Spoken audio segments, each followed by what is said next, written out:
गौर पूर्णिमा की कथा, गौरांग महाप्रभु की कथा के चौथे दिन में है हूँ। सबसे पहले गौरांग महाप्रभु और पंचतत्व सभी भक्तों से प्रार्थना करते हुए एक प्रार्थना करेंगे। जय जय श्री चैतन्य जय नित्यानंद, जय जय श्री चैतन्य जय नित्यानंद, जय जय श्री चैतन्य जय नित्यानंद, जय जय श्री चैतन्य जय द्वैत चंद्र जय गौर भक्त वृंद, जय द्वैत चंद्र जय द्वैत चंद्र जय गौर भक्त वृंद, जय द्वैत जय जय श्री चैतन्य जय नित्यानंद, जय जय श्री चैतन्य जय नित्यानंद, जय द्वैत चंद्र जय गौर भक्त वृंद, जय द्वैत चंद्र जय गौर भक्त वृंद। हरे कृष्ण। श्री गौरांग महाप्रभु की इस चौथे दिवस में पुनः आप लोगों को स्वागत है। आज हम एक श्लोक लिए हैं गौर कथा के, बाल लीला से चैतन्य महाप्रभु की बाल लीलाएं हमसे, अध्याय 14 आदि लीला, श्लोक संख्या 22 से। तो आप लोग दोहराने का प्रयास कीजिएगा। क्रंदनेर छले बलाइल हरि नाम, क्रंदनेर छले बलाइल हरि नाम, भन्नुस् न। क्रंदनेर छले बलाइल हरि नाम, क्रंदनेर छले हरि नाम, नारी सब हरि बोले हंसी गौर धाम, नारी सब हरि बोले हो, नारी सब हरि बोले हंसी गौर धाम।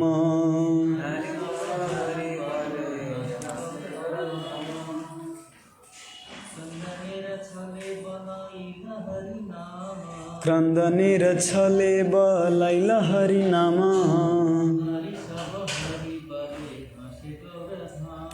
नारी सब हरि बोले हंसी गौर धाम। अनुवाद तात्पर्य दिए हैं श्री भक्तिवेदांत स्वामी श्रील प्रभुपाद की जय। शब्दार्थ इस प्रकार है। क्रंदनेर रोने के, छले बहाने से, बलाइल बुलवाया, हरि नाम भगवान का पावन नाम, नारी महिलाएं सब हरि बोले भगवान का पावन नाम, हंसते हैं गौर धाम, शिशु के रूप में श्री चैतन्य महाप्रभु। अनुवाद इस प्रकार है। महाप्रभु रोने के बहाने सारे स्त्रियों को हरे कृष्णा महामंत्र कीर्तन करने के लिए बाध्य कर देते। जब वो कीर्तन करती तो महाप्रभु मुस्कुराते। तात्पर्य, चैतन्य भागवत में यह लीला इस प्रकार है। सुंदर नेत्रों वाले महाप्रभु रोने लगते, किंतु सारे कृष्ण महामंत्र, हरे कृष्ण महामंत्र सुनने पर तुरंत चुप हो जाते। तो वे उसके रोने पर तुरंत, जब स्त्रियों को पता चल गया कि हरे कृष्ण महामंत्र कीर्तन करने पर बालक रोना बंद कर देता है, तो उसके रोने पर तुरंत ही हरे कृष्ण महामंत्र कीर्तन का संकेत समझ जाते। इस तरह यह एक नियमित कार्य बन गया। महाप्रभु रोते और स्त्रियां ताली दे देकर हरे कृष्ण महामंत्र का कीर्तन करने लगती। इस प्रकार पड़ोस की सारी स्त्रियां सची माता के घर में अखंड संकीर्तन के लिए एकत्र होती। जब तक स्त्रियां हरे कृष्ण महामंत्र का कीर्तन न करती, तब तक महाप्रभु रोते थे, अपितु बड़े ही मुदित मन से उन पर मुस्कुराते रहते थे। श्री चैतन्य महाप्रभु की जय। ओम ज्ञानतिमिरन्धस्य ज्ञानञ्जनशलाकया चक्षुन्मीलितं येन तस्मै श्रीगुरुवे नमः। श्री चैतन्य मनोभीष्टं स्थापितं येन भूतले स्वयं रूप कदा मह्यं ददाति स्वपदान्तिकम् वन्देऽहं श्रीगुरु शिवतापदकमलं श्रीगुरु वैष्णवांश श्रीरूपं साग्रजातं सगना रघुनाथान्वितं तं सजीवं साद्वैतं सावधूतं परिजनसहितं कृष्णचैतन्यदेवं श्रीराधाकृष्णपदान् सगना ललिता शिवसखान्वितां स हे कृष्णा करुणा सिंधु दीनबंधु जगतपते गोपीश गोपिका कांत राधा कांत नमस्तुते तप्त कांचन गौरांगी राधे वृंदावनेश्वरी वृषभानुसुते देवी प्रणमामि हरिप्रिये वाञ्छाकल्पतरुभ्यश्च कृपा सिन्धुभ्यैव च पतितानं पावनेभ्यो वैष्णवेभ्यो नमो नमः।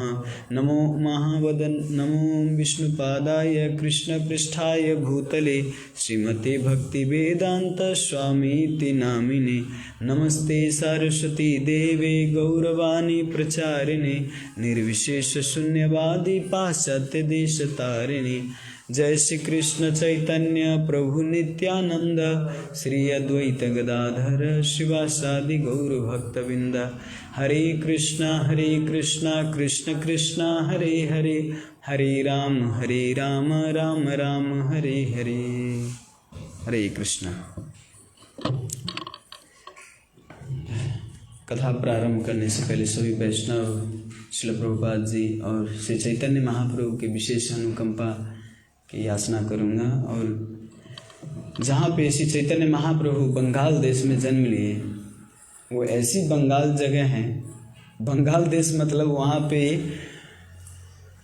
क्या कहते हैं, जोंग टोंग होता है ना, बोक्स नेपाली में बोक्सी कहते हैं ना, उधर बहुत ज़्यादा डायन होते हैं, मतलब जादुई का बहुत काम होता है उधर बंगाल में। ऐसी जगह पर जन्म लिए जहाँ पे बहुत, एक तो कृष्ण भक्त नहीं था उस समय, और दूसरा वहाँ पे जादू मतलब काला जादू बहुत चलता है। अभी भी जाइएगा बंगाल में तो काला जादू बहुत चलता है उधर। वहाँ पे देवी दुर्गे भक्त बहुत रहते हैं, चंडी महाकाली सबका भक्त बहुत रहता है। तो ऐसे जगह पर जन्म लिए महाप्रभु जहाँ पे काला जादू और प्लस इससे पहले कृष्ण भक्त भी नहीं था। एक प्रभु जी बता रहे थे कि जब बंगाल गए थे वो, तो बंगाल में एक जगह ऐसी जगह गए कि उस जगह पे खाली काला ही काला जादू चलता था। वहाँ पे बंगाल में नवद्वीप के नज़दीक है, तो वहाँ पे पूरा काला जादू चलता था।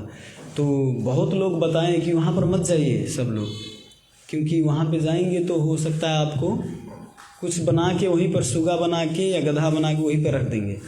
हाँ, मतलब जादू से बना के रखते हैं, वो कब मतलब आपको कंट्रोल करके रखते हैं, कभी बंद करके दिनों बहुत दिन तक रख देते हैं।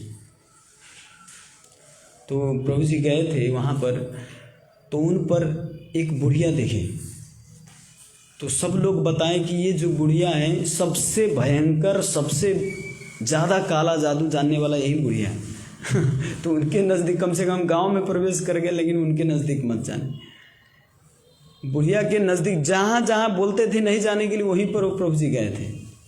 बहुत बड़े संत थे वृंदावन के, तो वहाँ पर गए बुढ़िया के पास, और उसी बुढ़िया से बोले कि मैंने सुना है कि आप बहुत बड़े काला जादू जानते हैं इस बंगाल में, तो आप हम पर कुछ ट्राई कीजिए करने के लिए। तो बुढ़िया ध्यान से प्रभु जी पर देखे, और ध्यान से देख के बुढ़िया क्या बोलती हैं कि महाराज जी, आपके ऊपर काला जादू नहीं चलेगा, क्योंकि जो गिरवा वस्त्र धारण करता है, मंत्र तंत्र उसी पर चलता है। जो मतलब ये इस पर 3 कंडीशन बताएं, इस जगह पे नहीं चलता है मंत्र और तंत्र। जो गिरवा वस्त्र धारण करते हैं, और जो नैष्टिक ब्रह्मचारी हैं, और प्लस ऊर्ध्वपुंड तिलक धारण किए हैं, है ना, ये सब सन्यासी पर ये नहीं चलता मंत्र तंत्र। हाँ, ये चल सकता है आपके ऊपर, क्या कहते हैं वो, अगर मिक्स करके खिला दिया जाए तो ये काम कर सकता है। है ना। तो लेकिन जादू मतलब मंत्र, आपके ऊपर मंत्र नहीं मार सकते। तंत्र जो होता है ना, काला जादू तामसिक होता है, तो वो नहीं काम कर सकता। तो उनके ऊपर ये बोले तो प्रभु जी बोले हाँ, वहाँ से आ गए, बुढ़िया कुछ कर नहीं पाए।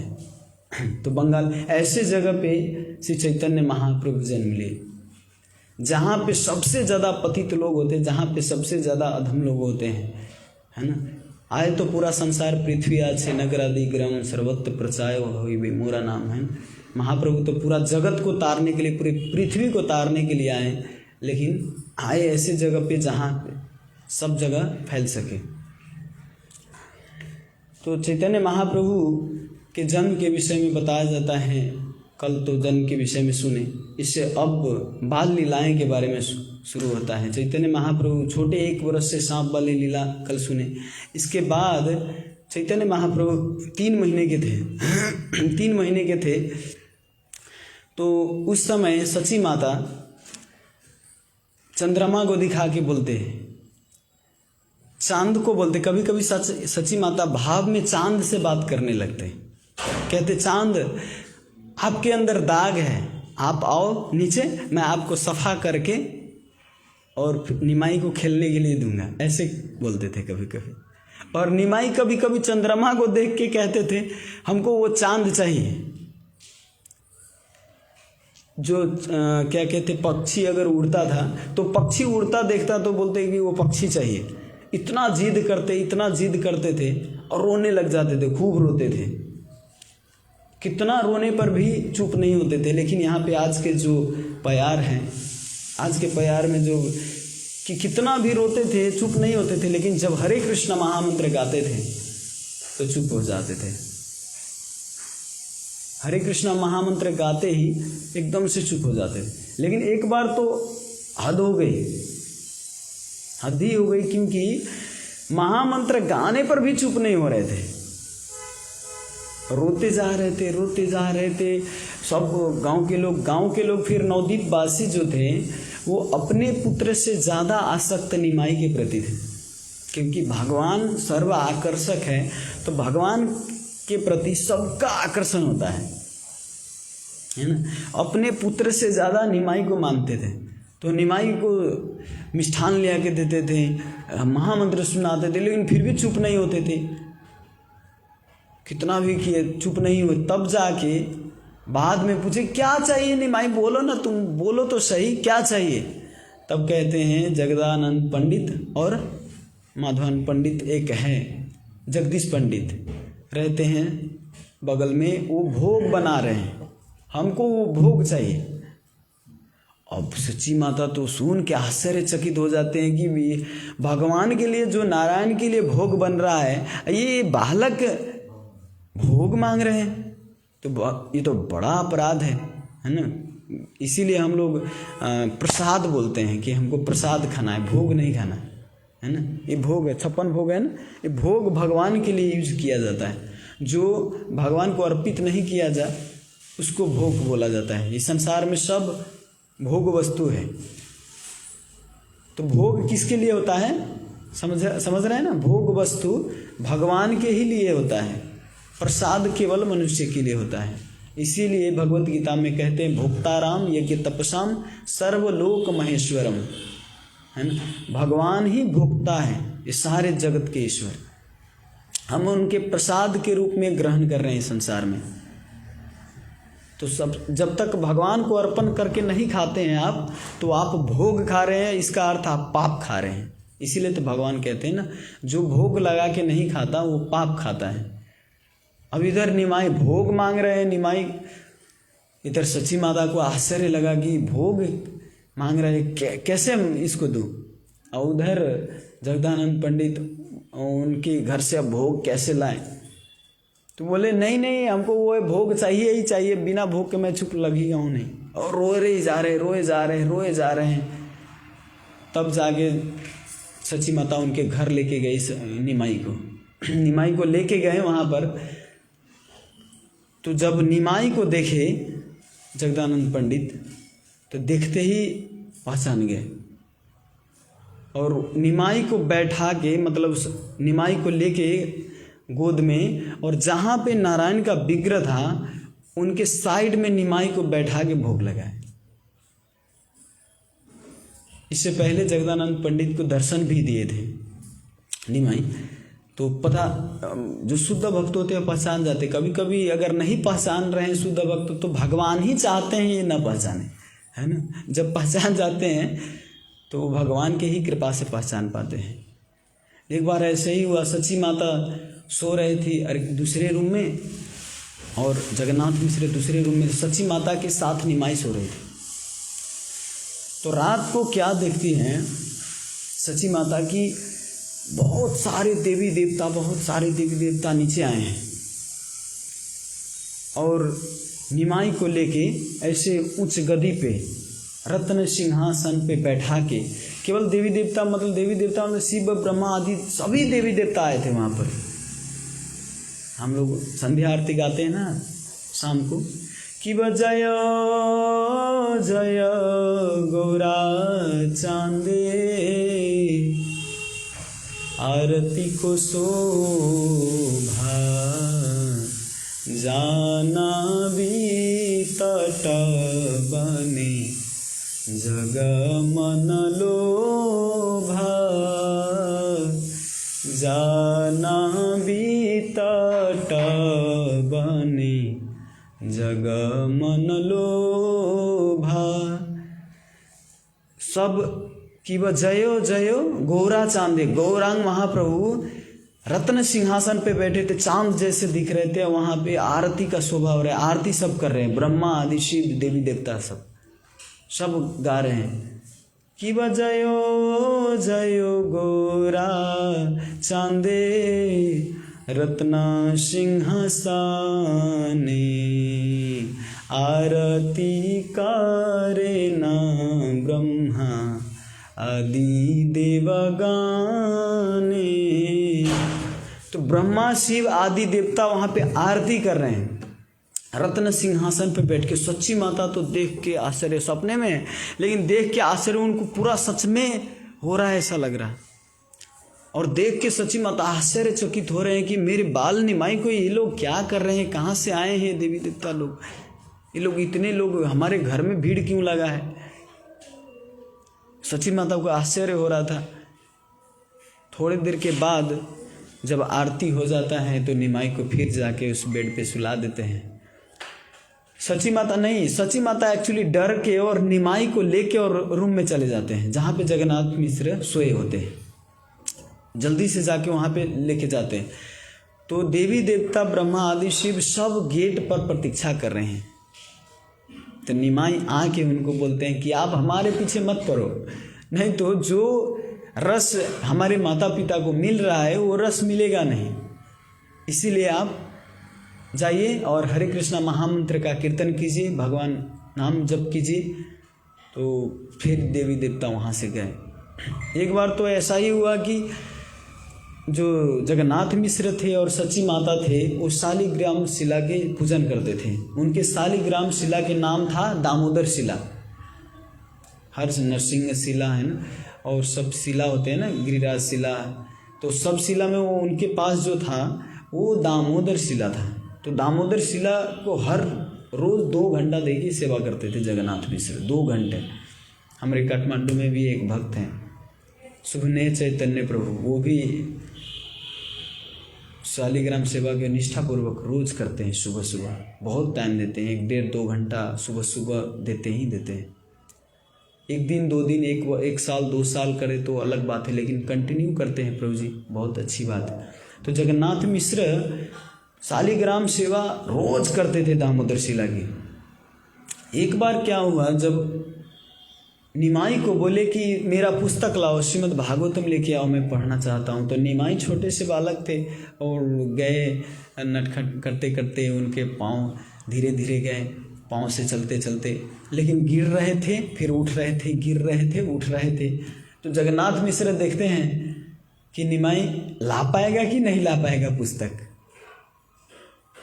थोड़ी देर के बाद निमाई तो उस रूम में चले गए, जगन्नाथ मिश्र इस रूम में थे, ला रहे हैं, प्रतीक्षा कर रहे हैं कि श्रीमद् भागवतम लाएंगे। इसके बाद जब पीछे से जब जगन्नाथ मिश्र गए उस रूम में तो देखते हैं चारों तरफ चरण कमल के छाप, यहाँ पर भी चरण कमल के छाप चारों तरफ लाल लाल, जहाँ पे होता है तो लाल लाल छाप पड़ा हुआ है चरण कमल के, बहुत छोटे छोटे कमल। जगन्नाथ मिश्र को इतना शक नहीं हुआ कि मेरा निमाई ही चल के चरण कमल का छाप पड़ा हुआ है। उनको लगा कि हम इतना अच्छा से सेवा करते हैं दामोदर शिला के, तो ये दामोदर शिला ही इस घर में विचरण किए हैं। तो वो मेरा आशीर्वाद बहुत अद्भुत है एकदम, हम लोग भाग्यवानी व्यक्ति हैं कि हमारे पास दामोदर शिला है। ऐसे करके और तुरंत सची माता को बोली कि सब जो पंचकाव्य होता है उसको लेके आओ और अभिषेक करेंगे हम दामोदर शिला के। दामोदर शिला ले आके जगन्नाथ मिश्र जी अभिषेक करने लगे। अभिषेक कर रहे थे तो निमाई साइड में बैठ कर देख रहे थे। किस लिए पूजा कर रहे हैं? क्योंकि चरण छाप देखिए, इसलिए। निमाई तो हंस रहे थे कि ये तो मेरा चरण कमल है देखिए। तो ऐसे ऐसे चैतन्य भागवत में बहुत सारी लीलाएं हैं।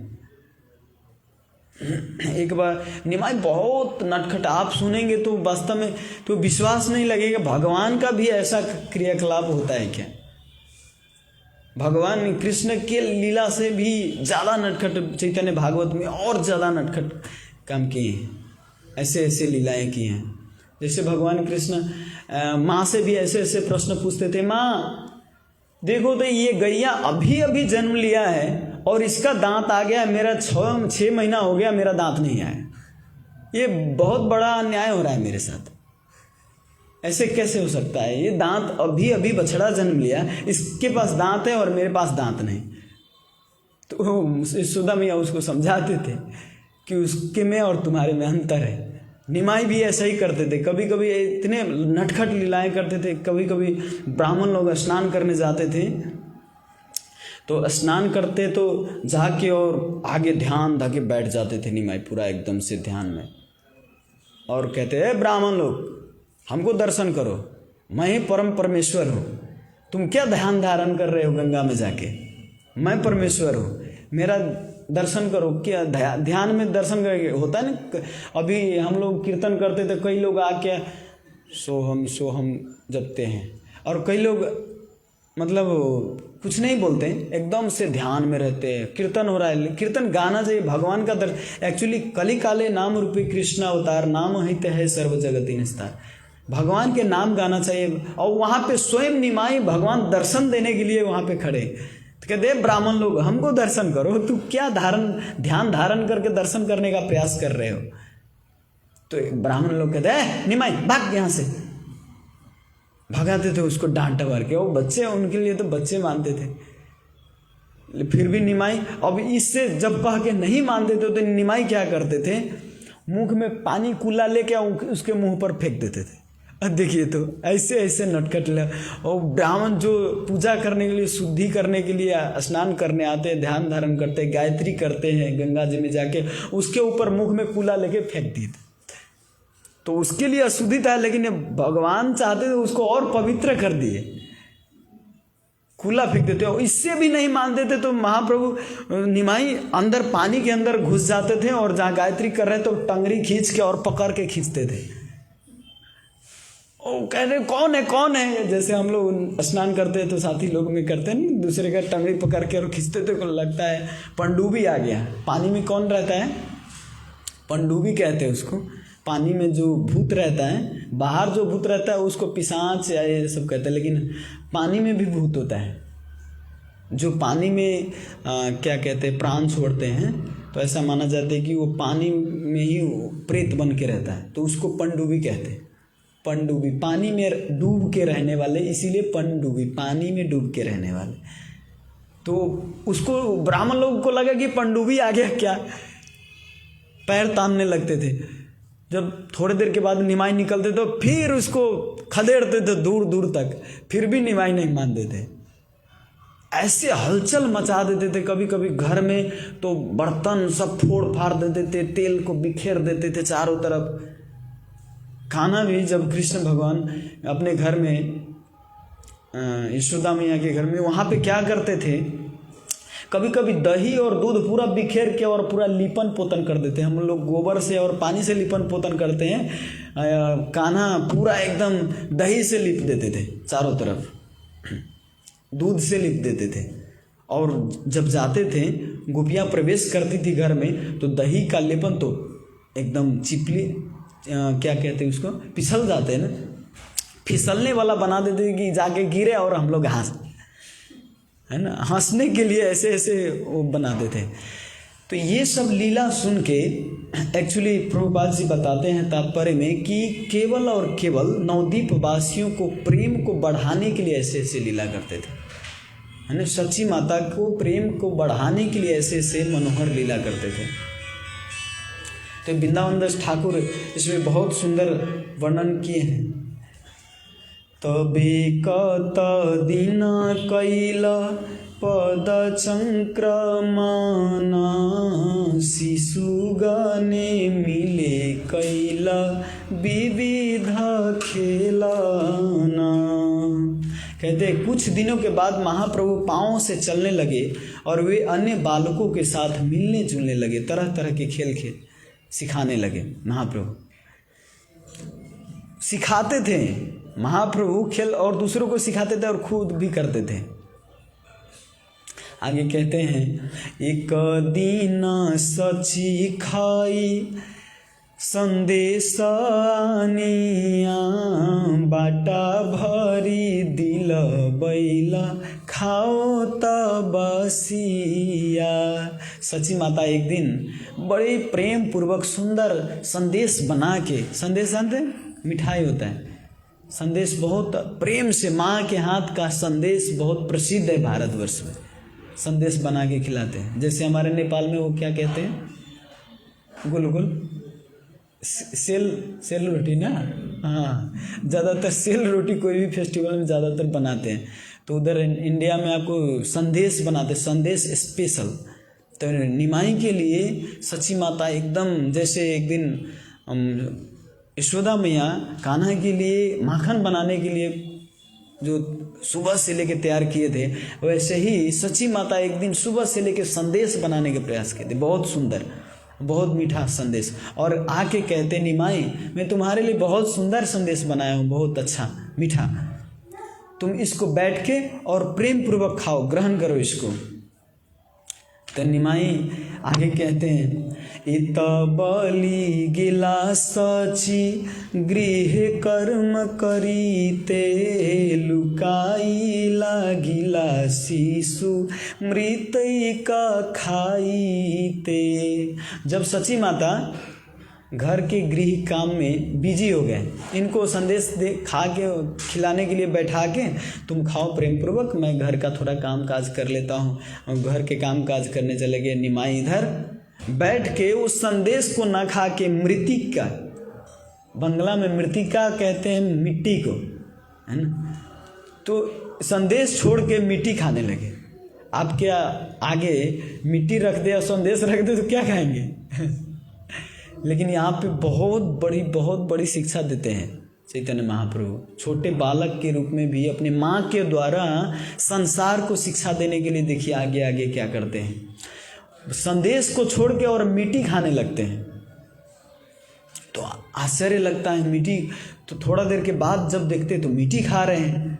तब सची माता आते हैं, देखते हैं, देखी सची धैया आइला करी हाय हाय, माटी काड़ी लैया काहे माटी के ना खाए। कहते, अरे निमाई तुमको संदेश दिया खाने के लिए, तुम मिट्टी क्यों खा रहा है? मूर्ख कहेंगे, मैं इतना मेहनत करके तुम्हारे लिए संदेश बनाया और तुम मिट्टी खा रहा है। देखिए बड़ी सुंदर जवाब देते हैं यहाँ पे। देखिए एक छोटे से बालक, 3-4 महीने के बालक कैसा जवाब देते हैं, हिला देंगे। अगर नहीं पता रहेगा इस प्रश्न का उत्तर तो माँ भी हाँ ये तो सच ही कह रहा है। लेकिन सची माता यहाँ पे बहुत अच्छा ज्ञान देते हैं।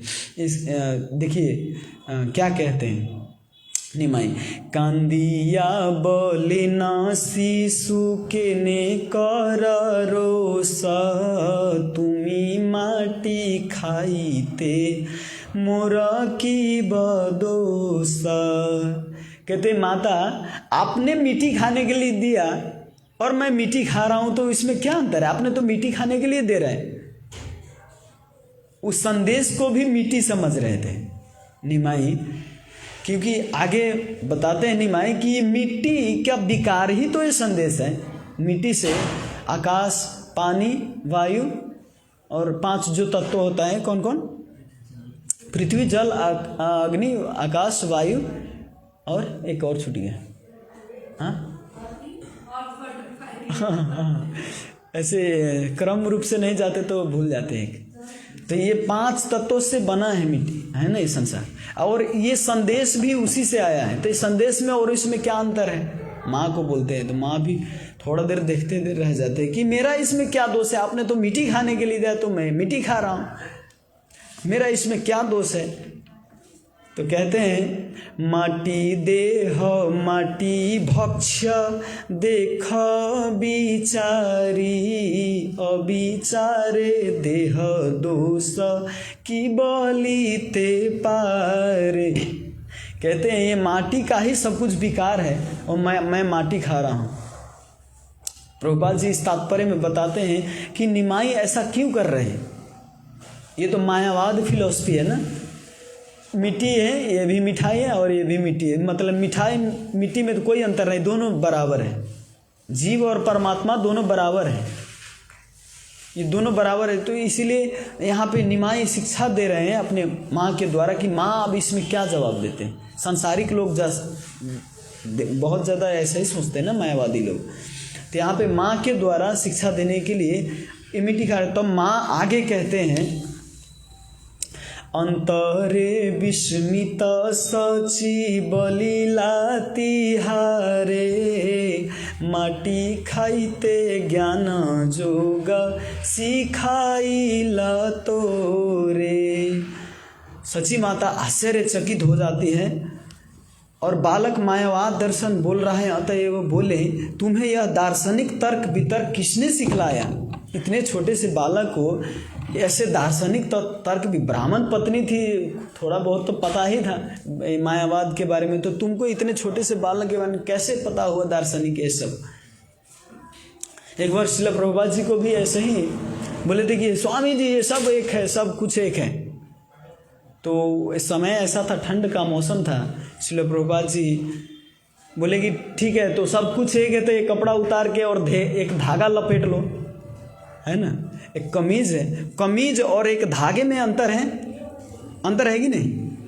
अरे एक तरीका से देखा जाए तो दोनों एक ही है, धागा और कमीज, क्योंकि धागा से ही कमीज बना हुआ है। तो मायावाद फिर जो था, मिश्र जी थे ना, मिश्र थे अमेरिका में, श्रील प्रभुपाद जी जहाँ पे रहते थे, तो उनको बोले तो उसका दिमाग हिल गया कि हाँ वास्तव में इस धागा और कमीज में तो एक ही जैसे प्रतीत होता है, लेकिन धागा से ही बना है ये, लेकिन जो संतुष्टि ये कमीज से होता है वो संतुष्टि ये धागा से नहीं हो सकता। ऐसा ही एक मुरारी गुप्त थे चैतन्य महाप्रभु के पार्षद, वो भी सोहम तत्वमसी ऐसे जपते थे। तो निमाई एक दिन देखे इनको कि मुरारी गुप्त बहुत ज़्यादा तत्वमसी में फंसे रहते। तो एक दिन गए, ठीक है प्रसाद लेते समय आपको मैं बताऊंगा। जब खा रहे थे मुरारी गुप्त तो उस समय जाके और सुसु कर दिए उनके प्लेट में। तो सब देख गया क्या कर रहा है बच्चा, इतना नटखट हो गया है कि इतना भी नहीं समझता कि ये खाते समय ऐसा डिस्टर्ब नहीं करना चाहिए, और वो भी पेशाब कर दे तो मतलब सोच भी नहीं सकता कोई, संसारिक बालक भी ऐसा नहीं करता, खाते समय पेशाब। तो बोले कि सीता माता नहीं, वहाँ पे जो उनकी पत्नी थी उनको बोले निमाई को, तो निमाई बोले कि माँ देखो ये तो सोहम तत्वमसी, जो भगवान है वही मैं हूँ, ये गाता रहता है। तो ये जो खाना खा रहा है ये खाना और पेशाब एक ही है, इसको जूस समझ के पी ले। ऐसे ऐसे ज्ञान देते थे कि मतलब, तो मुरारी गुप्त समझ गए कि प्रभु क्या शिक्षा देना चाहते हैं इनको।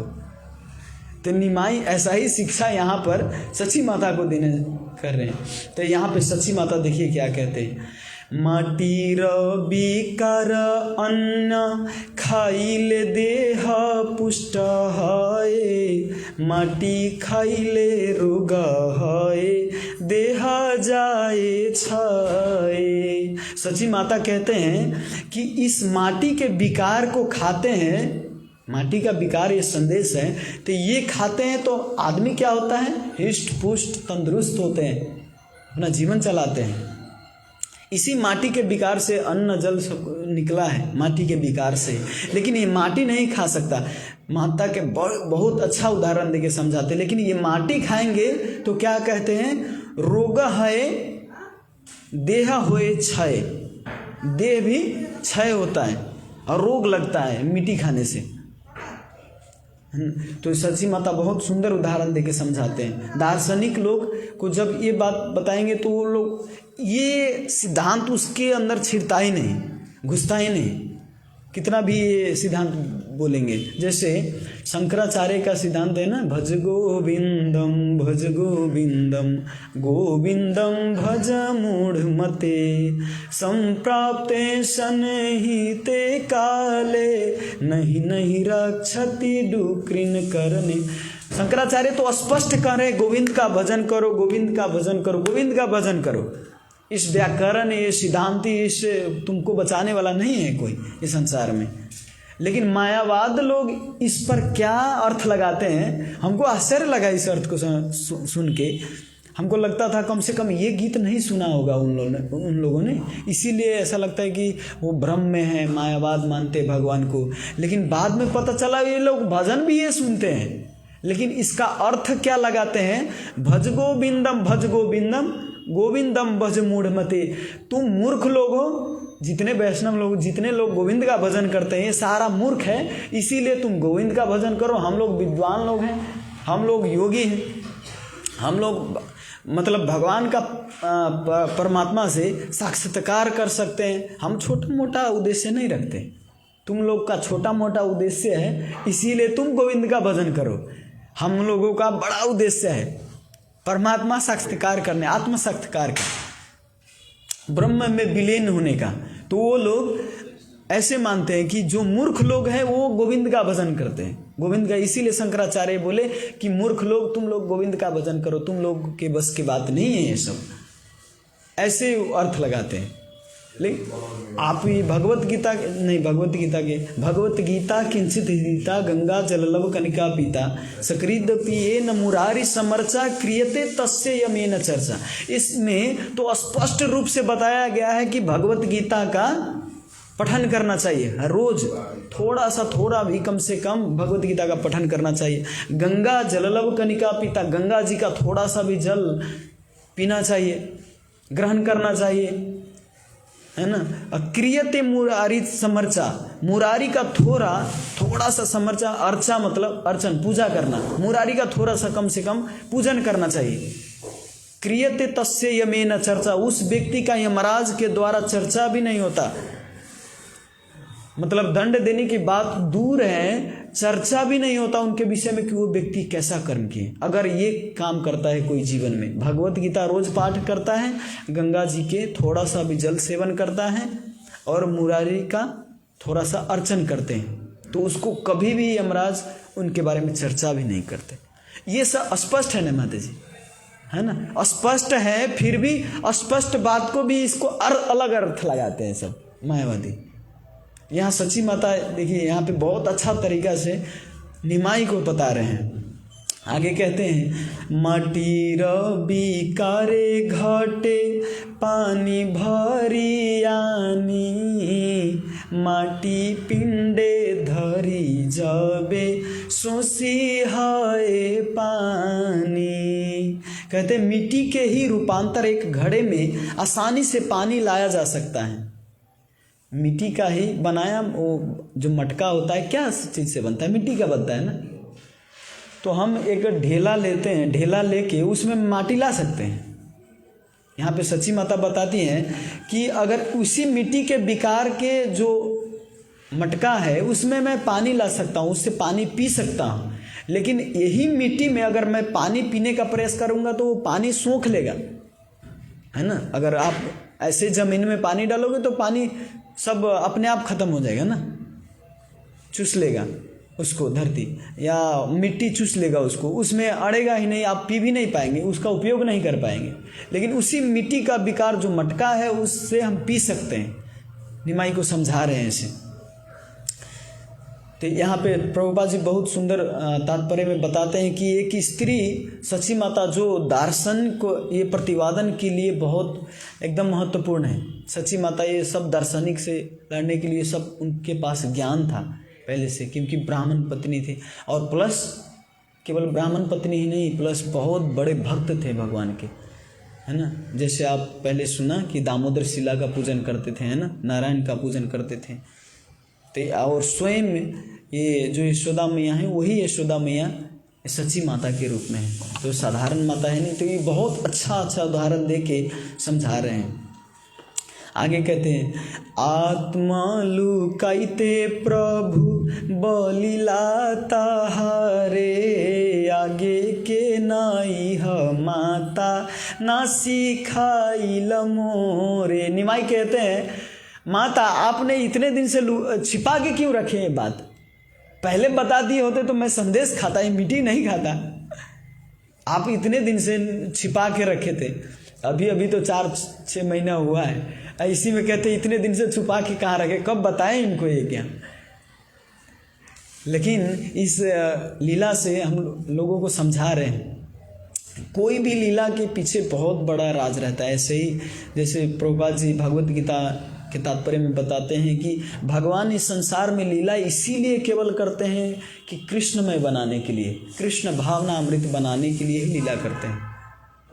तो ये सब लीला सिखाने के लिए हर जीव को, क्योंकि हर तरह के व्यक्ति है ना, मायावाद से लेके शून्यवाद से लेके सब तरह के व्यक्ति है, तो हर तरह की लीला करना आवश्यक होता है।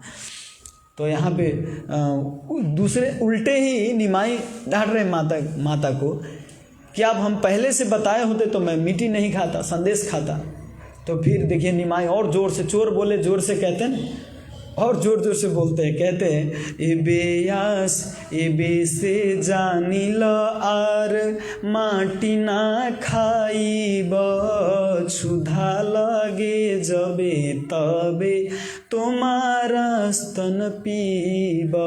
माता अब आज से मैं कान पकड़ता हूँ, अब हम समझ गए कि क्या है मिट्टी में अंतर और मिट्टी का विकार में क्या अंतर है ना। अब मैं आज के बाद मैं कभी मिट्टी नहीं खाऊंगा, आज के बाद आपके स्तनों का केवल दूध पीऊंगा।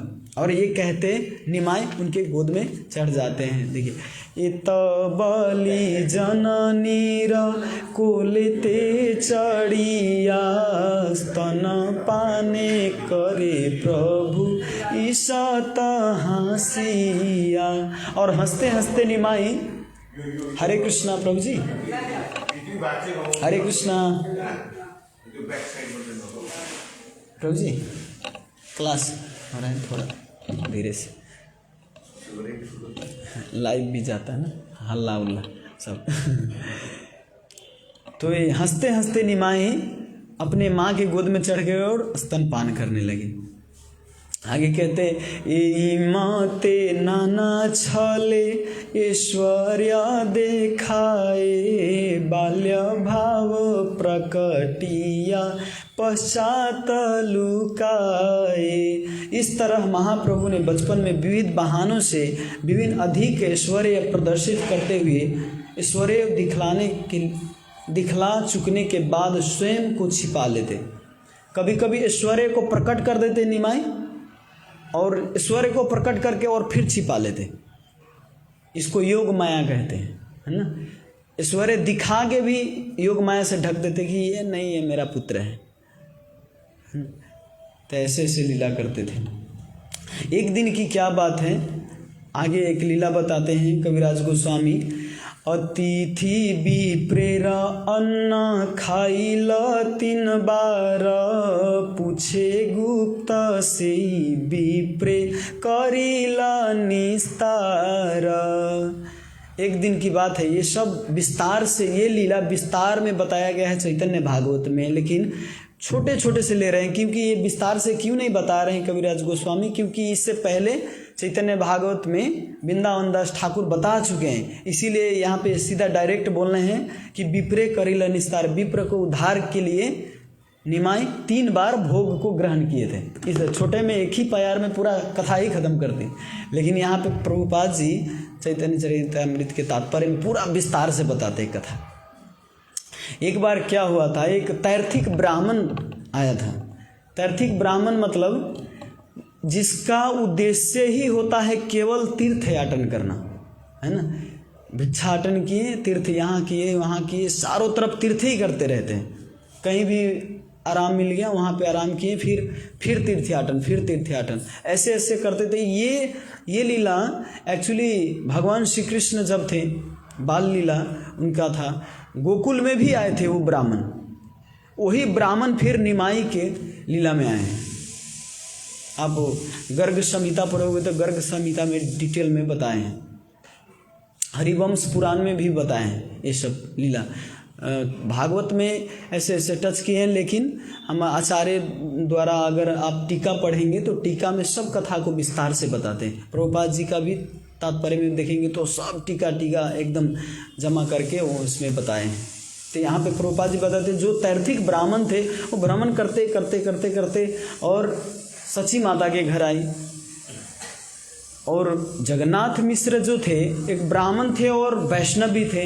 वैष्णव के साथ साथ में अतिथि का कैसे सत्कार किया जाए वो जानते थे। तो जब भी आए उनके द्वार पे तो हाथ जोड़ के प्रार्थना किए जगन्नाथ मिश्र कि आप हमारे घर पे विश्राम कीजिए, क्योंकि आप लोगों का उद्देश्य किसी के घर में खाना या सोना नहीं होता। आप लोग इसीलिए भ्रमण करते इस संसार में, क्योंकि जो बद्ध जीव हैं उसके उद्धार के लिए हम लोग घर गृहस्थी में फंसे हैं, इसीलिए आप उसके उद्धार के लिए आप भ्रमण करते हैं। आप कोई खाने के लिए नहीं आए हैं या मेरे घर में ये कोई धन अर्जन करने के लिए या भिक्षाटन करने के लिए, धन कम करने के लिए। किसी कहते नहीं हरे कृष्णा हरे रामा वाला तो खाली मांगते ही फिरते रहते हैं। उनको पता नहीं कि हरे कृष्णा हरे रामा वाला उद्धार के लिए, उनके ही उद्धार के लिए गांव घर में घूम रहे हैं, है ना। वो दान पहले के ज़माने में अभी भी गांव में, मेरे गांव में और दूसरे गांव में है कि नहीं पता नहीं, मेरे गांव में अभी भी अगर कोई जैसे धान गेहूँ उपजाते हैं, मकई हुआ खेत का, पहला बाली जो होता है उसमें से 5-10 किलो 20 किलो निकाल के बोरा में रख के और मंदिर में देते हैं। फर्स्ट जो पहला होता है अभी भी वो कल्चर।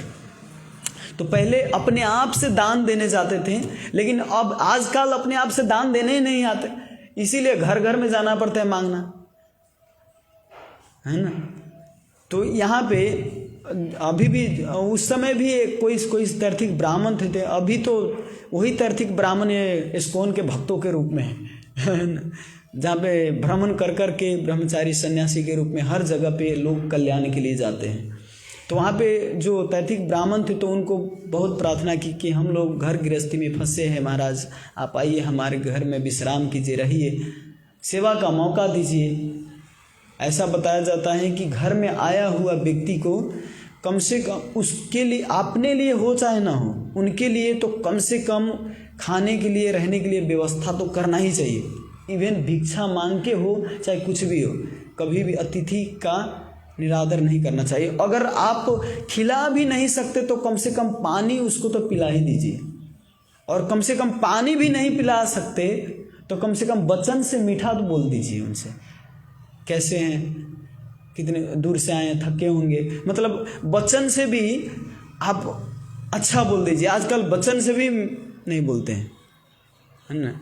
बरू क्या कहते हैं, गांव घर में अभी भी जाइए तो आपको लोटा में पानी दे के रखे, घर में खाने के लिए हो या ना हो। बहुत गरीब लोग हैं गांव घर में भी रहते हैं, हम देखे हैं, जो चमार पासवान ऐसे जो जाति लोग होते हैं, तो उनके पास वास्तव में रोज़ खाते हैं, रोज़ खाने के लिए कमाना पड़ता है उनको, रोज़ कमाते रोज़ खाते हैं। तो उनके घर में जाएंगे तो अभी भी गांव तरफ उनकी नीच जाति के, फिर भी उनके घर में जाएंगे तो आपको बैठाएंगे, पानी देंगे कम से कम। और ऐसा बताया जाए कम से कम वचन से नहीं कर सकते तो वहाँ पे कम से कम खड़ा होके उनके लिए स्वागत के लिए कम से कम खड़ा तो हो सकते हैं, है ना। मुस्का तो सकते हैं, मुस्कान तो छोड़ सकते हैं, कम से कम बोल भी नहीं सकते तो कम से कम मुस्कान से स्वागत कर सकते, इतना तक तो शास्त्र में छोड़ दिया गया। लेकिन सत्कार तो करना ही चाहिए। और जगन्नाथ मिश्र जानते थे अतिथि का क्या महिमा है, तो जगन्नाथ मिश्र जैसे ही आए ब्राह्मण, उनके बहुत एकदम विनम्रता पूर्वक, आजकल अतिथि प्रार्थना करते कि हमको रहने के लिए दीजिए, है ना, लेकिन ऐसा नहीं था। जगन्नाथ मिश्र प्रार्थना किए कि हमारे घर में आश्रय लीजिए, हमारा उद्धार के लिए, हम घर गृहस्थी में फंसे। तब जाके तैथिक ब्राह्मण बोले कि ठीक है मैं रहूँगा, लेकिन मैं अपना भोजन और अपना जो भगवान के लिए मेरे पास। और वो ब्राह्मण कैसा था कि गले में लड्डू गोपाल के जो झोला झंटी होता है वो लटका के चलते थे, कहीं भी जाते थे। अपना गोपाल था उनके पास, कहीं भी जाते थे तो भोग लगाते थे, खुद बना के खुद खिलाते थे, है ना। बनाया हुआ दूसरे का कीन के खिलाने में और अपने खुद से बना के खिलाने में बहुत प्रेम बढ़ता है ना। आप माँ के हाथ से खुद बना के बनाया हुआ खाइए और होटल से किन के खाइए, कितना अंतर पड़ता है। तो इसीलिए इसी तरह भक्त भी भगवान भी अपने भक्त के द्वारा बनाया हुआ खाना चाहते हैं, जो प्रेम पूर्वक बनाते हैं, है ना। कोई अपेक्षा नहीं रहता, इच्छा नहीं रहता उनके अंदर, पूरा प्रेम पूर्वक भोग लगाते थे। इसीलिए ब्राह्मण का एक नियम था कि खुद भोजन बना के खुद भोग लगाते थे। तो बोले कि आप हमारे लिए सब व्यवस्था कर दीजिए, चूल्हे और क्या कहते हैं जरना जानते हैं ना, काठ उठ सब कुछ, मैथिली में कहते हैं जरना उसको, काठ उठ, तो उसको व्यवस्था कर दीजिए, मैं खुद अपना भोजन बना के भोग लगाऊंगा। तो जगन्नाथ मिश्र बोले ठीक है, कम से कम आप मान तो गए ना। कई लोग मानते भी नहीं, तो उनके लिए आश्रय दिए और सब कुछ, जो भी चावल दाल मसाला जो भी चाहिए सब कुछ व्यवस्था कर दिए वहाँ पे सची माता ले आके। और भोग बहुत मेहनत से बनाए, और बना के जब भोग लगाने के लिए गोपाल को जब भोग लगाते हैं तो बुलाते हैं गोपाल को, नमो महावदन्नाय कृष्ण प्रेम प्रदायते कृष्णाय कृष्ण चैतन्य नामने गौरीत्वेशे नमः। भोग लगाते हैं। भोग लगाते समय और निमाई देख रहा है कि भोग लगा रहे, बुला रहे हैं हमको भोग ग्रहण करने के लिए, निमाई तुरंत आके खाने लगते हैं वहाँ पर। जब भी आँख खोलते हैं तो देखते हैं खा रहे हैं, फिर उसको डांटते हैं कि ये तो भगवान नारायण के लिए कितना बड़ा अपराध कर रहा है, तू ब्राह्मण का पुत्र हो के तुमको इतना भी पता नहीं कि भोग नहीं खाना चाहिए, भगवान का भोग लग रहा है तू उसको खा रहा है ना। डांटते हैं उनको, और सची माता भी आते हैं, उनको डांट डबार के बाहर ले जाते हैं, कहते हैं गलती हो गया, मैं इसको ये बहुत नटखट है, इसको मैं नहीं छोड़ना चाहता था, लेकिन वो पता चल गया, अब मैं बाहर लेके जाता हूँ, आप फिर से एक बार बनाने का प्रयास कीजिए। फिर जाके सामान ले आए हो, फिर मेहनत से बनाए। ऐसा 3-4 बार किए, फिर जाके अंतिम में बहुत ज़्यादा हो गया तो निमाई को ताला लगा दिए अंदर रूम में, और विश्वरूप गेट पर खड़े थे उनके बड़े भैया कि आज मैं देखता हूँ अब कैसे खाता है। और ब्राह्मण देवता नहीं मान रहे थे, बोले ब्राह्मण देवता सोच रहे थे कि आज मेरे भाग्य में है ही नहीं खाने के लिए लिखा नहीं, क्योंकि 3 बार से ज़्यादा अगर हो जाए तो समझना चाहिए कि भगवान ही नहीं चाहते कि मैं खाऊं, आज उपवास करूं, इसीलिए आप छोड़ दीजिए, आज मैं उपवास ही रहूँगा। ऐसे ब्राह्मण बोले सची माता को, जगन्नाथ मिश्र को। जगन्नाथ मिश्र नहीं, हमारे घर में कोई अगर भूखा रह जाए ऐसा तो हमारे लिए सबसे बड़ा अपमान, इससे बड़ा अपमान कुछ नहीं होगा, सबसे बड़ा अपराध लगेगा, पाप लगेगा हमको। निवेदन किए कृपया फिर आप बनाइए, इस अब नहीं होगा ऐसा। देखिए अंतिम बार विश्वरूप वहाँ पे खड़ा थे, स्वयं बलराम जैसा। एक माता जी पूछ रहे थे ना कल कि बलराम जी जो थे उनका गोप्य अवतार है, एक्चुअली जो विश्वरूप थे वो गोप्य अवतार है। वहाँ पे किसी के उनके बारे में ना फेस्टिवल का वर्णन है और ना ज़्यादा उनके बलराम जी हैं, ऐसा कुछ ज़्यादा वर्णन नहीं है उनके बारे में। क्या कारण है उनको जन्म, 2 जगह जन्म, नित्यानंद प्रभु के वहाँ पर भी जन्म लिया और इधर भी जन्म लिए। तो ये नित्यानंद प्रभु का जो है वो प्रकाशमय लीला सबको जानने के लिए, लेकिन ये जो विश्व रूप का अवतार था ये एकदम गोप्य अवतार थे, केवल निमाई के रक्षा के लिए, वहाँ पे देखभाल करने के लिए गोप्य अवतार थे। तो विश्व रूप वहाँ पे खड़ा थे कि मैं देखता हूँ। विश्व रूप को भी योग माया से सुला दिया वहाँ पर। घर के सब व्यक्ति सो गए। लगभग शाम हो गया था, 6-7 बज गया, करते करते 3-4-5 बेर खाना बनाते बनाते तो शाम हो गया था। शाम का समय 8 बज गया था। तो योग माया के कारण सब सो गए वहाँ पर। और फिर वो ब्राह्मण भोग जब लगाए तो फिर निमाई देखिए ताला लगाया हुआ फिर यहाँ पे प्रकट हो गए और खाने लगे। तो फिर ये ब्राह्मण देखते हैं कि खा रहा है भोग। अब तो सहा नहीं जा रहा, इतना गुस्सा हो गया, इतना गुस्सा है तुम समझोगे नहीं। तो मैं पूरा एकदम बर्तन भरा पूरा एकदम चारों तरफ फेंक दिए। बोले तुम अभी मैं जगन्नाथ मिश्र को बुलाता हूँ, अब तुमको बांध के यहाँ पे रखता हूँ। तो निमाई क्या कहते हैं, अरे ब्राह्मण आप कैसे हो, आप ही बार बार बुलाते हो और मैं आता हूँ तो आप फिर भगाते हो। तो बोले कि मैं तुमको बुलाता हूँ, मैं गोपाल जी को बुला रहा हूँ यहाँ पे, तुमको थोड़ी बुलाता हूँ, तो मैं ही तो गोपाल हूँ। तो कहते विश्वास नहीं होता। तब जाके वहाँ पे चतुर्भुज रूप धारण होता है और दर्शन देते हैं उस ब्राह्मण को। तो बाप रे, उस ब्राह्मण के आंखों में आंसू भर जाता है और ऐसे रोने लग जाते हैं जैसे गंगा जी का प्रवाह। अब आदमी को ऐसे उदाहरण दिया जाता है कि ऐसे रोने लगते हैं कि गंगा जी का प्रवाह हो, तो आदमी को लगता है अरे गंगा जी का प्रवाह कैसे रोएंगे, ये तो एकदम मतलब हवा बात, क्या कहते हैं इसको, मतलब ठग बात कर रहे हैं ना, झूठ बात कर रहे हैं। लेकिन ऐसा नहीं है। जैसे हम लोग पानी में कभी कभी पहले जब भक्ति में नहीं थे तो मछली मारने जाते थे नदी में। तो छोटा मछली देखते थे तो कहते अरे बहुत बड़ा मछली आ गया, और सच में मछली बड़ा ही होता था, लेकिन उतना बड़ा नहीं होता था जितना हम लोग बताते थे। और इतना बड़ा मछली था, इतना बड़ा है ना, लेकिन उतना बड़ा मछली नहीं होता था। तो उसी तरह यहाँ पे जैसे गंगा जी का प्रवाह का अर्थ है, जैसे बच्चे को बताने के लिए, समझाने के लिए, जैसे कहते चंद्रमा देखो, वो पेड़ के ऊपर चंद्रमा है, तो पेड़ के ऊपर चंद्रमा दिखाते हैं। इसका अर्थ थोड़ी है कि पेड़ के ऊपर ही चंद्रमा है। चंद्रमा तो आकाश में है, लेकिन वो बच्चे को समझाने के लिए कि पेड़ के ऊपर चंद्रमा है, ऐसे बताया जाता है ना। तो इसी तरह समझाने के लिए यहाँ पे बताते हैं।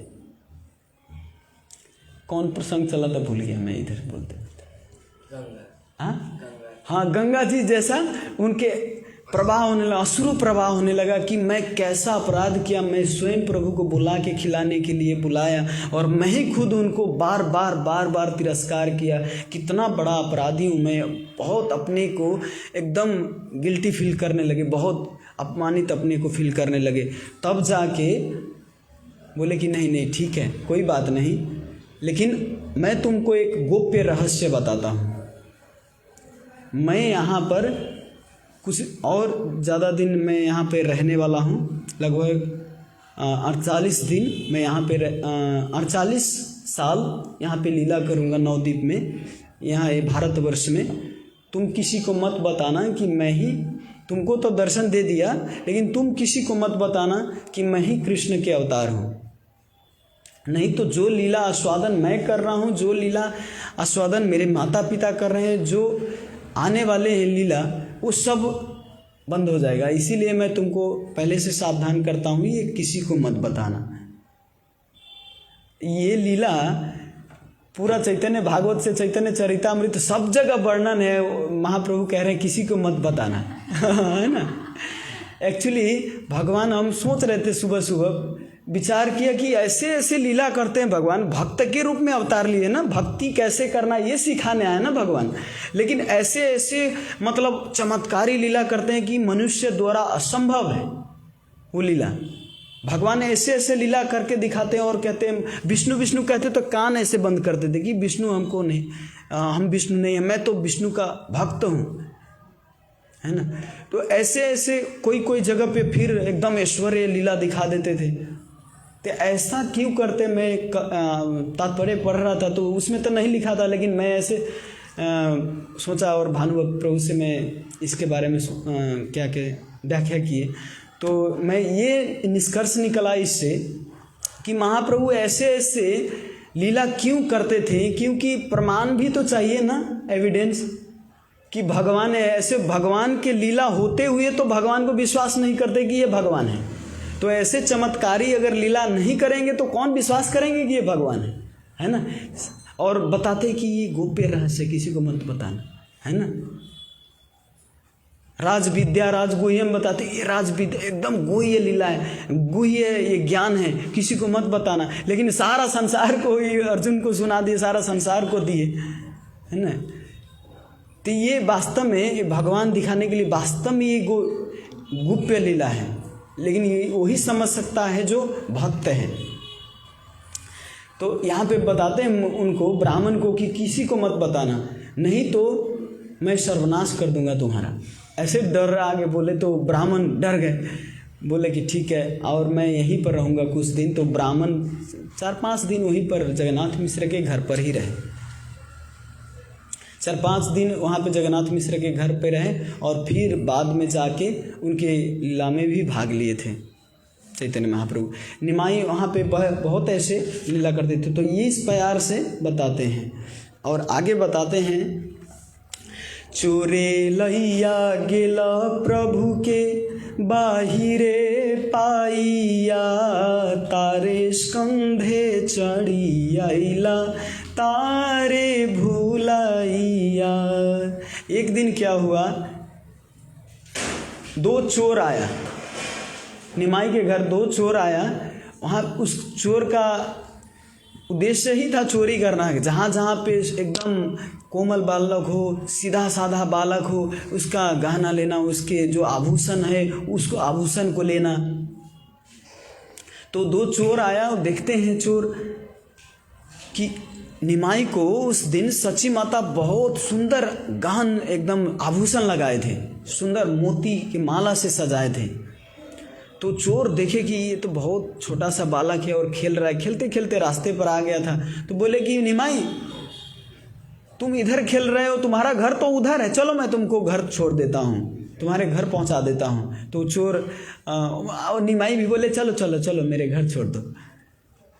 तो यहाँ पे तात्पर्य में भी बताते हैं कि ऐसे उठाया चोर जैसे सांप को उठा लेते हैं, कोई अज्ञानी व्यक्ति सांप को उठा लेता है वैसे ही निमाई को उठा ले। लेकिन चोर भी कोई साधारण नहीं था कि निमाई को गोद में लेना ये कोई साधारण बात नहीं है ना।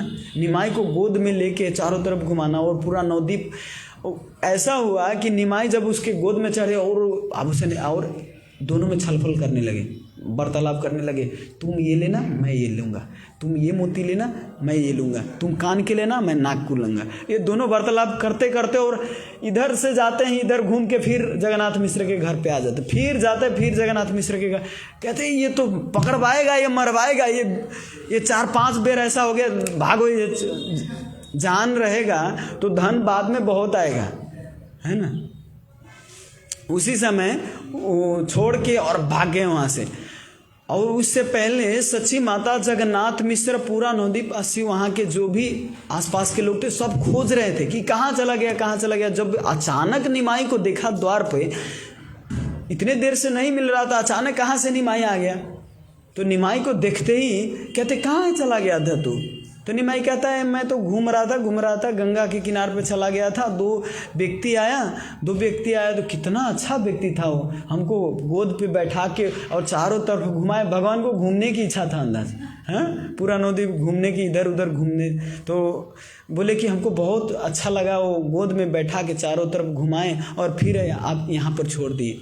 तो सची माता जगन्नाथ मिश्र सोचने लगे, ओहो ये केवल नारायण की कृपा है, भगवान ने हमारे दामोदर शिला की कृपा है कि ऐसा हुआ कि चारों तरफ घुमा के और यहाँ पे आ गए, कोई अच्छे व्यक्ति मिला होगा, ऐसे सोचे। आगे बताते हैं इसमें कविराज गोस्वामी, व्याधि छले जगदीश हिरण्य सदने, विष्णु नैवेद्य खाइल एकादश दीने।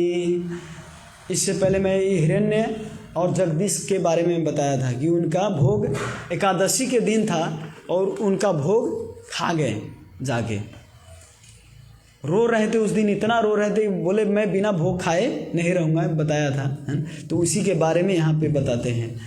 शिशु सब लय पाड़ा पड़ोसी घरे, चोरी करे द्रव्य खाए, मारे बालके रे। जैसा कि बच्चों में होता है, महाप्रभु ने खेलना सीखा और वे खेलने मित्रों के साथ पड़ोसी मित्रों के घरों में जाते थे, उनके खाने की वस्तुएं चुराते और खाते। कभी कभी बच्चे परस्पर लड़ते झगड़ते लगते थे, केवल खेलते फिरते नहीं थे, पड़ोसी के घर में चोरी भी करने जाते थे। जैसे कान्हा कृष्ण भी जाते थे दूसरे गोपी के घर में माखन चोरी करने। बच्चा का एक बहुत सरल स्वभाव होता है कि उसका कोई दुर्भावना नहीं होता चोरी करने का, खाने की चोरी करेंगे। छोटा मेरा भी गांव में था तो मकई चुरा के और बर्फ़ कीनते थे घर में, जो अन्न होता है अन्न चुरा के ले जाके, और आइसक्रीम वाले आते थे तो उससे चोरी करके कीनते थे। तो एक्चुअली भगवान, ये जब भगवान से ही ये परंपरा चला आ रहा है ना। लेकिन यहाँ पे प्रभुपाद जी तात्पर्य में बताते सच में कि बच्चा अगर चोरी करता है तो उसका कोई दुर्भावना अंदर, लेकिन आजकल के बच्चे तो वास्तव में पैसा भी चोरी करता है ना। ये सब सच में, ये पैसा चोरी करना, ये गलत दुर्भावना कैसे आया बच्चों में? ये फिल्म से आया है ना। माँ को गाली देना, माँ से प्रतिकार करना, बोलना, झगड़ा करना, ये सब वास्तव में ये सब फिल्म से देख देख के सीखते। नहीं तो कैसे, थोड़ा सा कुछ हुआ कि दरवाज़ा बंद करके मैं जहर पी लूँगा, फांसी लगा लूँगा, है ना। ये सब कहाँ से सीखा? माँ ने तो कभी नहीं सिखाया उनको। ये सब सीखते हैं टीवी चैनल, ये सब फिल्म से, गलत फिल्म देख के। नहीं तो पहले के बच्चा जो था वास्तव में उनके अंदर, हम लोग गांव में रहते थे तो चोरी भी करते थे, तो खीरा चोरी करते थे, वो कांकरो जो कहते खीरा, वो चोरी करते थे। खाने वाले आम चोरी करते थे, अमरूद चोरी करते थे खाने के लिए, हाँ, लीची चोरी करते थे। तो पहले के बच्चे सब ये खाने की चीज़ सब चोरी करते थे। वैसे ही निमाई कोई दुर्भावना, जो प्रभुपाद जी बताते हैं कि कोई दुर्भावना नहीं था, किसी के घर में चोरी करते थे तो। लेकिन इससे चोरी करने से और आनंदित होते थे वहाँ के वासी लोग कि कम से कम निमाई आया। निमाई का दर्शन, जैसे गोपी लोग तरसते थे दर्शन करने के लिए कि कब कृष्ण का दर्शन होगा, मनाते थे कि कब हमारे घर चोरी होगा।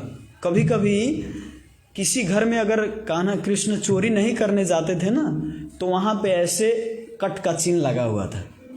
तो गोपी देखते थे, कहते थे कि अब आज यहाँ पे नहीं आए हैं। जब कट का चिन्ह देखते थे तो आज यहाँ पे, तो बहुत दुखी हो जाते थे। देखते थे कि घर में माखन नहीं बिखरा हुआ है तो बहुत दुखी हो जाते थे। बाहरी रूप से कभी कभी क्रोधित होते थे, डांटते थे कान्हा को, लेकिन अंदर से तो बहुत प्रसन्नता होती थी। आगे भी ये लीला आएगी कि न चोरी करे के न मारे शिशुरे, कि न पर घरे जह कि बा नहीं घरे। सची माता ने कहा, तुम दूसरे के घर चीज़ क्यों चुराते हो? तुम दूसरे को, लड़के को क्यों मारते हो? तुम दूसरे के घर के भीतर क्यों जाते हो? आखिर तुम्हारे घर में कौन सी चीज़ नहीं है? जगन्नाथ मिश्र के घर में कोई भी ऐसा चीज़ नहीं था जो कमी था। निमाई के लिए हर चीज़ पूर्ण था, क्योंकि लक्ष्मीपति साक्षात उनके घर में थे, तो कोई भी चीज़ कमी नहीं था। इसीलिए सची माता कहते, तुमको क्या चाहिए हो? तुम क्या करते हो? तुम हमारा नाम क्यों खराब करने पर लगे हो? दूसरे को क्यों मारते हो? क्यों चोरी करते हो? माता पिता को सबसे ज़्यादा चिंता यही रहता है कि मेरा पुत्र जाके बाद में बदमाश न बने, डाकू न बने, है ना। सबसे बड़ी चिंता की बात रहते हैं। कभी कभी निमाई जाके गंगा के किनारे में जाके और माटी, जितना काला माटी लेके और सौंसे शरीर पूरा लिप पोत लेते थे अपने ही शरीर में, भूत जैसे बन जाते थे निमाई। सची माता देखते थे क्या कर रहा है, क्यों हमको तंग करते हो, तुम क्यों इतना परेशान करते हो? बीमार हो जाओगे तो मैं कहाँ हॉस्पिटल में ले जाऊंगा? हॉस्पिटल में ले जाने से ज़्यादा अपने ही तंग हो जाते हैं माता पिता। तो इतना तंग हो जाते थे निमाई को देख के, और जाते थे डांटते थे, और फिर अपने आंचल से पोंछ के, पूरा कपड़ा से पोंछ के और उसको फिर नहलाते थे। ऐसे ऐसे लीलाएं करते थे। तो यहाँ पे सची माता डांटती है उनको कि क्यों चोरी करने जाते हो, तुम्हारे घर में कमी क्या है दूसरे के घर में जाना। तो यहाँ पे कहते हैं, सुनी क्रोध हैया प्रभु घर भीतर हैया, घरे जत्न भाण्ड छील भेलील भांगिया। कभी कभी क्या करते थे, क्रुद्ध हो के अपने घर के बर्तन भांडा सब फोड़ फाड़ के और तेल सब बिखेर देते थे। बताया है ना, निमाई ऐसे ऐसे करते थे। मतलब ये सुनने में भी आश्चर्य लगता है, कोई साधारण बालक ऐसे करेंगे ही नहीं, है ना, बिना मतलब के तोड़ना फोड़ना इधर उधर करना। तो यही बताते हैं, यही सिखाते हैं कि केवल नवद्वीप वासियों का प्रेम बढ़ाने के लिए ही ऐसा करते थे, है ना, अंदर से एकदम प्रसन्नता होती थी।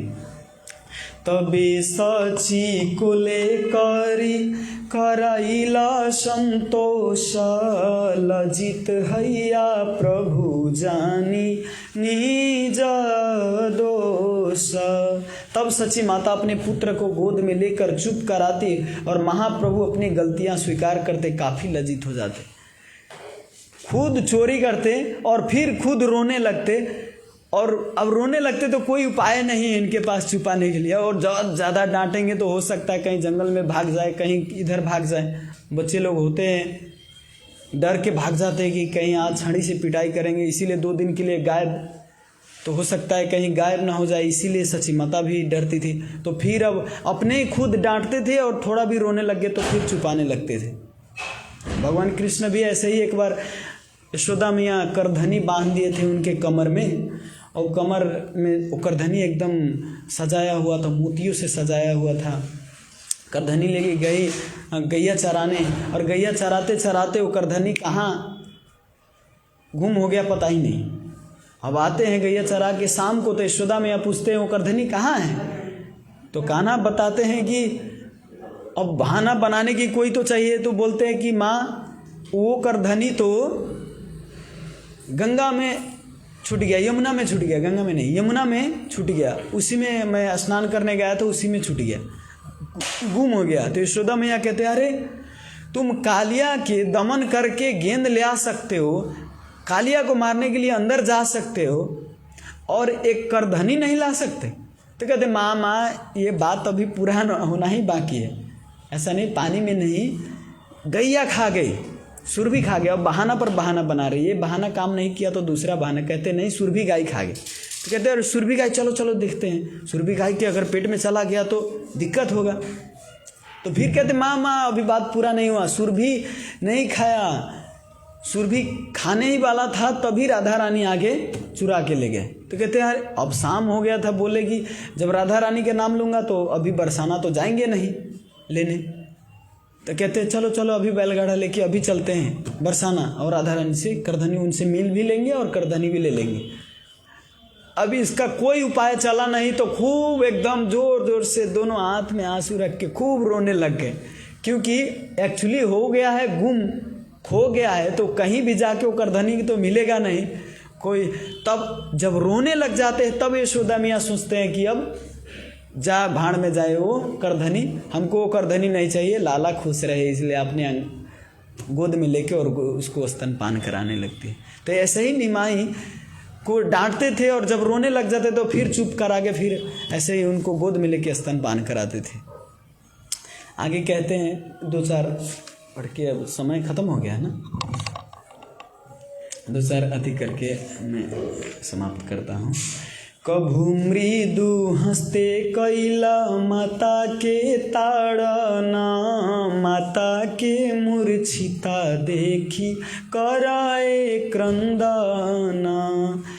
कभी कभी जैसे बच्चे लोग क्या होता है, माँ अगर डांटती डबाड़ती है तो उल्टे बच्चा होता है अपने कोमल कोमल हाथ से माँ को ढाल थापर पीछे से देते सिर में, है ना, देते हैं ना। तो ऐसे ही निमाई एक दिन सची माता को अपने कोमल कोमल हाथ से गाल में एक थापड़ दिए। तो सची माता एक झापड़ देने से सची माता मतलब डराने के लिए कि निमाई क्या करता है, नाटक करने के लिए मूर्छित हो गए। जैसे नाटक में एकदम सो गए सची माता, और निमाई अब तो वो तो नाटक कर रहे थे सची माता कि क्या करता है निमाई, तुमने मारा, मैं बेहोश हो गया। और बेहोश होके ऐसे गिर जाते हैं तो निमाई अब क्रंदन करने लगते हैं कि सच में माँ बेहोश हो गई। इस डर से खूब क्रंदन करने लग जाते हैं। तो अब सची माता उठ के फिर कहते हैं चुप हो, फिर उनको आंचल से पोंछने लगते हैं। बड़ी सुंदर सुंदर लीलाएं हैं।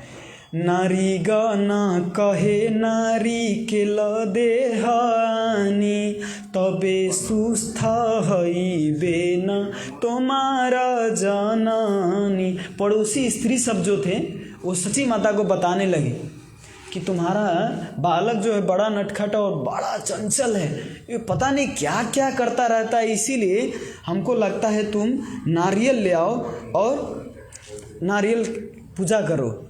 जो देवी देवता का पूजा होता है वहाँ पे जैसे कात्यायनी व्रत करते थे उसी तरह तुम पूजा करो, तब ये निमाई हो सकता है कुछ ठीक हो। कहते हैं बाहिरे हईयानी बेना दुई नारी केला, देखिया पूर्व हैला विस्मिता सकला। एक दिन सची माता को नारियल पूजा करने के लिए, नारियल मंगाने के लिए, और नारियल तो मंगाना है, तो नारियल मंगाने के लिए निमाई को बोला कि निमाई जाके वहाँ पे जाएंगे तो डाब बोलते हैं, डाब पीते हैं ना, तो डाब लेके आओ, नारियल चढ़ाना है भगवान को। तो डाब लेके निमाई को भेजे कि डाब लेके आओ। तो तुरंत नारियल, सूखा हुआ नारियल उस समय वहाँ पे कम था, उस मौसम भी नहीं था और सूखा हुआ नारियल नहीं था। तुरंत वहाँ से दरवाजे पर गए निमाई और तुरंत 2 नारियल ले आके सची माता को दिए। तो सची माता आश्चर्यचकित हो गए कि इतना जल्दी नारियल कहाँ से ले आए। एक्चुअली भगवान थे वहीं पर प्रकट करके ले आए थे नारियल। कभी कभी आगे कहते हैं गंगा स्नान करी पूजा करिते लागिला, कन्या गण मध्य प्रभु आसिया बसीला। कन्या जो कन्याएं थी नवद्वीप के, वो गंगा स्नान करने जाती थी, पूजा करने जाती थी। क्यों?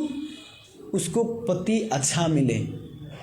कोई स्त्री इसीलिए पूजन करते हैं, अब सब नहीं होता लेकिन ज़्यादातर पति ही भविष्य में अच्छा मिले, क्योंकि पति ही पालन करने वाले हैं, है ना। जब स्त्री बालक रहते हैं तो अपने पिता के छाया में रहते हैं, जब तरुण होते हैं, जब विवाह होता है उनका, तो पति के छाया में रहना पड़ता है ना। इसके बाद जब वृद्ध होते हैं तो पुत्र के छाया में रहना पड़ता है। तो ये सब पता था, तो इसीलिए जितने भी वहाँ के नारीगण थे वो लोग पूजा करते थे, तो पति अच्छा मिले भविष्य में, इसके लिए पूजा अर्चन करते थे। तो निमाई जाके क्या करते थे, आगे जाके कहते थे तुम मेरा पूजा करो, तुमको अच्छा पति मिलेगा। देवी देवता को पूजा करने से नहीं होगा, तुम मेरा पूजा करो। ये जो भोग ले जा रहे हो हमको दो खाने के लिए। सब सखा के साथ जाते थे और कहते मेरे को दो खाने के लिए। तो उनको डांट डवार के भगाते थे निमाई को, और जो भगाते, जो तो कभी कभी कोई स्त्री उनको देते थे, वहाँ की जो स्त्री थी निमाई को देते थे खाने के लिए। ठीक है, ये ऐसा बोल रहा है तो हो सकता है मेरा पति अच्छा मिले, तो उनको दे देते। लेकिन कोई स्त्री नहीं देते थे, तो उनको श्राप देते थे, कहते तुम्हारा इस पति बूढ़ा मिलेगा, वृद्ध मिलेगा, और तुम्हारा 7 सौतीनी मिलेगा, जिसका विवाह 7 हो गया हो, 4 विवाह हो चुका हो, उससे तुम्हारा विवाह होगा, और पुत्र होगा तो लंगड़ा होगा, अपांग होगा, ऐसे शराप देते थे। तो इस शराप को सुन के जो स्त्रीगण नारीगण थे वो इस शराप को सुन के डर जाते थे कि हो सकता है ये बोल रहा है कि ब्राह्मण है, हो सकता है कहीं पूरा हो जाए तब, तो जाके फिर निमाई को देते थे। बहुत सुंदर है, आगे भी बहुत अच्छा लीला समय समाप्त हो चुका है। फिर कल अगर मौका मिला, कल तो होगा, हो सके तो पति प्रभु जी की क्लास होगा, कहीं कथा, आप लोग कल मत छोड़िएगा, क्योंकि बहुत एकदम दुर्लभ होता है प्रभु जी का क्लास, है ना। तो ये हमारा सौभाग्य है कि प्रभु जी यहाँ पर आ रहे हैं हमारे समक्ष, हमारे आंगन में। तो उनका स्वागत के लिए सब लोग आइए, और उनके कथा श्रवण करने के लिए भी सब लोग आने के लिए निमंत्रण है, सब लोग आ सकते हैं। कोई प्रश्न है तो ले सकते हैं, नहीं तो ठीक है। हरे कृष्ण।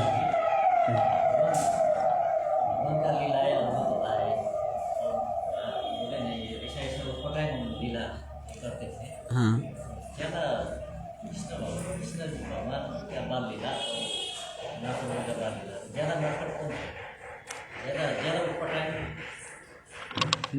ज़्यादा उटपटांग तो मैंने पढ़ा नहीं, ज़्यादा तो इसी में लग रहा है। निमाई तो बहुत नटखट थे बच्चे, लेकिन निमाई बहुत सीरियस हो गए। बालक जब थे, विश्वरूप जब तक थे, तब तक बहुत नटखट एकदम लीला करते थे, लेकिन जब विश्वरूप ने जब संन्यास ले लिया, इसके बाद उनका पूरा एकदम गंभीर हो गए थे, पूरा एकदम गंभीर। तो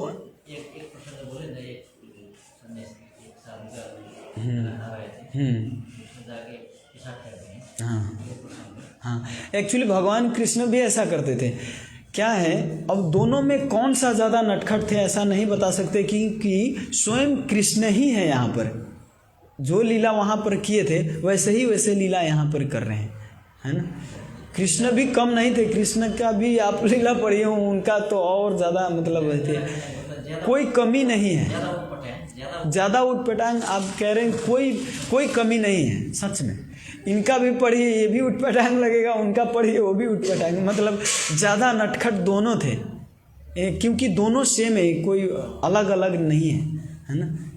ये जब भक्ति सिखाने के लिए आए तो समय में, उनका जब समय आया तो इतना गंभीर हुए, इतने बड़े विद्वान हुए कि संसार को दिखा दिए कि भक्ति कैसे करना चाहिए। लेकिन जब लीला करना हुआ तो ऐसे नटखट लीला किए कि संसार को भ्रमित भी कर सकता है किसी को, लेकिन भक्त इसमें भ्रमित नहीं होता, भक्त इसका आनंद लेते हैं। ठीक है, हरे कृष्ण। श्रील प्रभुपाद की जय। हाँ, आनंद आता है, आप भक्त हैं इसीलिए।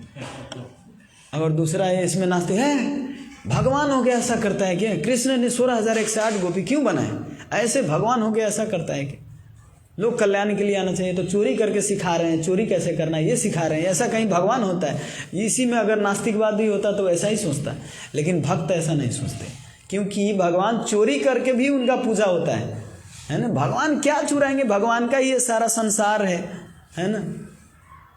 वास्तविक पति का अर्थ होता है जिसका संसार का पालन करता है, वही पति है। पति का अर्थ ये नहीं कि जिससे विवाह किया वो पति है ना। पति का अर्थ होता है जो पालन करता है। तो वास्तविक पति संसार के सबका पति कृष्ण है ना, उनका ही अंश है। तो इस संसार में आप उसको क्या दे सकते हैं उनको, और वो भगवान भी क्या चुराएंगे, ये तो केवल आनंद के लिए ऐसा करते हैं, है ना। भगवान के ही संसार है। जैसे गंगा के पानी गंगा में ही हम चढ़ाते हैं, है ना, गंगा जी का ही पानी गंगा में ओम गंगाय नमः, है ना। सूर्य देव को देव दिखाते हैं, सूर्य के पास प्रकाश कमी है क्या, नहीं ना, लेकिन उनका ही भाव ग्रहण करते हैं कि हमको प्रेम से कुछ दे रहे हैं। वैसे ही भगवान का ही सारा संसार में सब कुछ है, लेकिन उनका ही दिया हुआ चीज़ हम उनको जब प्रेम पूर्वक प्रदान करते हैं तो भगवान एकदम प्रसन्न होते हैं। ओह मेरा पुत्र ऐसा है, संस्कारी पुत्र है ना। ठीक है, हरे कृष्ण, धन्यवाद। हरे कृष्ण। श्रील प्रभुपाद की जय। गौरांग महाप्रभु की जय।